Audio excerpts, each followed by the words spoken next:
আমার আজকের রেসিপিতে আপনাদের সাথে শেয়ার করতে যাচ্ছি ভার্মিসেলি ক্ষীর রেসিপি। আশা করি আপনাদের অনেক ভালো লাগবে। একটি প্যান বসিয়ে দিয়ে দিলাম 3 টেবিল চামচ পরিমাণে ঘি, দিয়ে দিচ্ছি 2টো এলাচ, 2 টুকরো দারচিনি, প্রায় 3 টেবিল চামচ পরিমাণে কিশমিশ। এখন খুব ভালো করে নেড়ে নিচ্ছি, প্রায় 20 থেকে 25 সেকেন্ডের মতো ভেজে নিচ্ছি। তারপরে দিয়ে দিচ্ছি 1 কাপ পরিমাণে ভার্মিসেলি সেমাই। আপনারা চাইলে কিন্তু কম বেশ করে নিতে পারেন। চুলার আগুন একদম মিডিয়াম টু লো ফ্লেমেতে রেখে 1 মিনিটের মতো সেমাইটাকে ভেজে নিতে হবে। খেয়াল রাখতে হবে যেন পুড়ে না যায়। দিয়ে দিচ্ছি প্রায় 2 কাপ পরিমাণ নারকেল। যারা নারকেল প্রিয় আজকের রেসিপি আপনাদের কাছে অনেক ভালো লাগবে। আর যারা নারকেল খুব একটা পছন্দ করে না তারা কিন্তু একটু কমিয়েও দিতে পারেন। 1 কাপ পরিমাণে ভার্মিসেলি সেমাই, 1 কাপ পরিমাণে নারকেল, এই অনুপাতে দিতে পারেন। দিয়ে দিচ্ছি প্রায় 1.5 কাপ পরিমাণে গুড়ের পানি। চাকা গুড়, খেজুরের গুড়কে আমি জাল করে নিয়েছিলাম, সেই পানিটুকু দিয়ে দিলাম। আর এইখানে প্রায় 1 লিটারের মতো দুধ আছে, আমি কিন্তু একটু জাল করে নিয়েছি। আপনারা দেখে নিশ্চয়ই বুঝতে পারছেন। এই রেসিপি অবশ্যই আপনারা গরুর দুধের সাথে অথবা পাউডার মিল্কের সাথে পানি অ্যাড করেও করে নিতে পারেন, তবে অবশ্যই যেন দুধ গুড়ের তৈরি হয়। গুড়ের ক্ষীর কিন্তু খেতে আলাদাই সুস্বাদু হয়, যে আমরা সবাই জানি। এই রেসিপিতে এসে অনেকেই বলতে পারেন যে নারকেল এতটা দেওয়ার কোনো মানে হলো নাকি। নারকেল মূলত আমরা পছন্দ করি, তাই জন্য বেশি ইউজ করেছি। আপনারা যদি কম নারকেল দিতে চান অবশ্যই 1 থেকে 2 টেবিল চামচ পর্যন্ত দিতে পারেন। আমি কেন এরকম কথাটা বললাম, আমার 2-1 দিন আগে আমি একটি রেসিপি দিয়েছিলাম, ওই রেসিপিতে একজনে কমেন্টস করছে ছি। তো কমেন্টসের মাধ্যমে ছি শব্দটার মানে কি আমি বুঝলাম না। আসলে যারা ছি তারাই কিন্তু ছি কমেন্টসটা করে।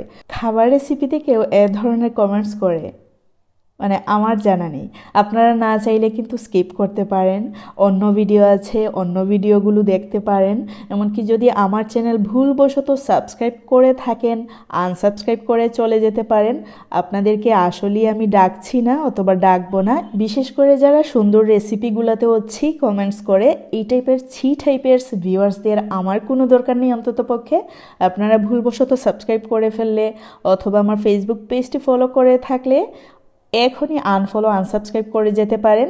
এইখানে কেউ পেটের দায়ে আসেনি, মূলত রেসিপি করা অভ্যাস হয়ে গেছে, তাই জন্য করছি, আপনাদের ছি কমেন্টস পাওয়ার জন্য না। আপনারা সোশ্যাল মিডিয়াতে যখন ভালো ভালো কন্টেন্ট তৈরি হয় ওইখানেও হাহা রিয়েক্ট দেন, যখন উল্টাপাল্টা কেউ রেসিপি করে তারপরে উল্টাপাল্টা খায় ওইখানে গিয়ে লাভ রিয়েক্ট দেন। আপনাদের স্বভাব হচ্ছে ওইটা। তো যাই হোক, যারা আমার সাবস্ক্রাইবার এমনকি যারা আমার ভিডিও রেগুলার দেখেন, হোক 10 থেকে 12 জন যথেষ্ট। আপনাদের কাছে আমি ক্ষমা প্রার্থী। আসলেই মাথাটা একদম গরম হয়ে গেছিল। এরকম কমেন্টস আসলে আমরা আশা করি না যারা রেসিপি করেন। সবার রেসিপিতেই উল্টাপাল্টা কমেন্ট আসে, কড়াই এত কালো কেন, তারপর রেসিপি হেন তেন ব্লা ব্লা ব্লা, অনেক কমেন্টস আসে। কিন্তু যখন ছি কমেন্টসটা আসে আসলে মাথাটা গরম হয়ে যাওয়ার মতো অবস্থা।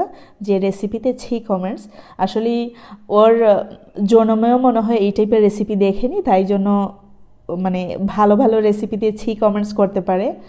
তো যাই হোক, দেখতে পাচ্ছেন আমি কিন্তু বাকি দুধটুকুও দিয়ে দিলাম। আর এই মুহূর্তে আমি নামিয়ে নিচ্ছি। আশা করি আমার আজকের রেসিপিটাও আপনাদের কাছে অনেক ভালো লেগেছে। ভালো লাগলে অবশ্যই একটি লাইক দিতে ভুলবেন না, আর বেশি ভালো লাগলে সাবস্ক্রাইব, আরও বেশি ভালো লাগলে ফ্রেন্ডস, ফ্যামিলি এমনকি নতুনদের সাথে শেয়ার করতে ভুলবেন না। আজকে এ পর্যন্তই। See in the next video. Till then bye, আল্লাহ হাফেজ। সবাই ভালো থাকবেন, সুস্থ থাকবেন। আর প্লিজ রেসিপির মধ্যে অন্ততপক্ষে এই টাইপের কমেন্টসগুলো করবেন না।